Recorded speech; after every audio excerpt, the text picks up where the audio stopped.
aux élections départementales. Je suis petit, je sais pas. Alors je suis infirmière et en fait je m'intéressais pas du tout à la politique jusqu'à maintenant et ça m'est tombé dessus un petit peu voilà, comme le ciel sur la tête parce que je me suis réveillée un beau matin et j'ai regardé autour de moi et je me suis dit ça c'est pas la société dans laquelle je m'étais endormie, donc il y a un problème. Et en fait ce qui s'est passé c'est que je travaille dans un EHPAD et ça a commencé par le fait que j'ai vu les conditions qu'on a infligées à nos personnes âgées, c'était tellement inhumain. Moi j'ai vu une petite grand-mère griffée derrière la porte parce qu'elle était enfermée, parce qu'on ne la laissait pas sortir du fait qu'il y avait le risque donc d'attraper le Covid. Il y en a plein qui ont été enfermés et j'ai vu surtout une petite mamie que j'adorais. Sa famille venait la voir tous les jours depuis des années. Et du jour au lendemain, elle s'est retrouvée sans personne. Elle est morte toute seule. Elle est morte toute seule.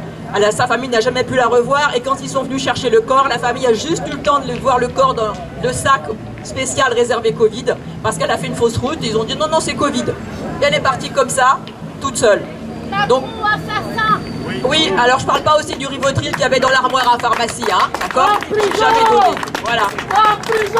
Alors ça a commencé comme ça. Et puis alors le pire, je crois, enfin le pire, pas le pire, mais peut-être la cerise sur le gâteau, ça a été quand une amie m'a appelé il n'y a pas longtemps, ça fait, allez, je dirais un mois.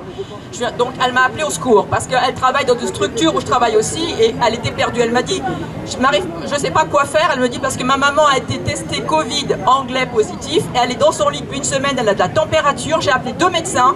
Les 2 médecins, le premier m'a dit, on ne traite pas le Covid. Doliprane, hôpital si ça va pas, je vous promets. J'y croyais pas quand on m'a raconté ça, c'est elle qui me l'a dit. Et elle m'a dit, le deuxième a quand même fait faire une radio, il y a des taches au poumon et il a dit la même chose. Si ça va pas, vous appelez le 15. Et sa maman voulait pas se faire hospitaliser, elle a dit, si je me fais hospitaliser, je vais mourir. Donc elle m'a rappelé, je lui ai dit, tu exiges un 3e médecin, tu exiges un traitement. Je connaissais un médecin qui traitait, heureusement. Ce médecin est venu, sa maman est sauvée.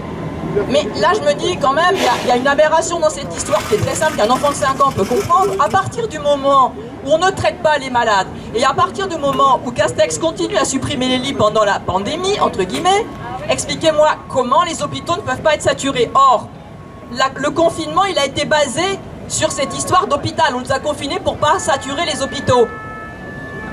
Là, je ne comprends pas très bien la démarche. Là, alors, il y a, je ne sais pas.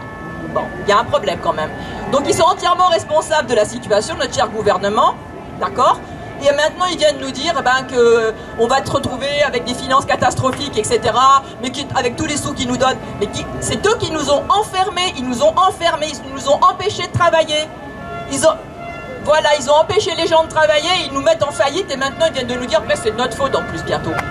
Voilà, enfin c'est tellement aberrant. En plus, il faut savoir que M. Macron se fait conseiller par un conseil américain qui s'appelle McKinsey, qui était embauché pour gérer la crise Covid, d'accord, la crise sanitaire. Ils se font payer très cher, c'est les plus chers. Hein. Si vous avez vu le film La Firme, c'est eux. Donc, et ces mêmes gens, je crois que le gouvernement, il a 28 cabinets comme ça de conseil. Alors je me demande pourquoi on paye nos énarques aussi cher alors? À quoi servent-ils? Et ces 28 cabinets de conseil, quand on voit les résultats, on se pose des questions quand même. Et il faut savoir que ces mêmes cabinets, ce sont ces mêmes cabinets, ces mêmes firmes qui ont accompagné les politiques d'austérité, de suppression d'emplois publics, de liquidation de services publics, et qui se voient aujourd'hui confier la mission de pallier à toutes les défaillances qui en résultent. Voilà. Et donc avec des tarifs exorbitants, que nous payons hein, bien sûr, et une efficacité qu'on peut qualifier de vraiment nulle. Alors on se demande vraiment qu'est-ce qu'il y a derrière tout ça, parce que c'est pas possible qu'avec tout ça on devrait s'en sortir magnifiquement bien, non? Donc il y a un souci quand même derrière tout ça.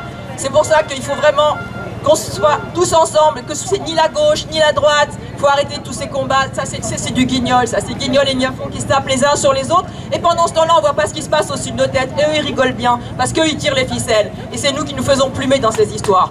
Voilà.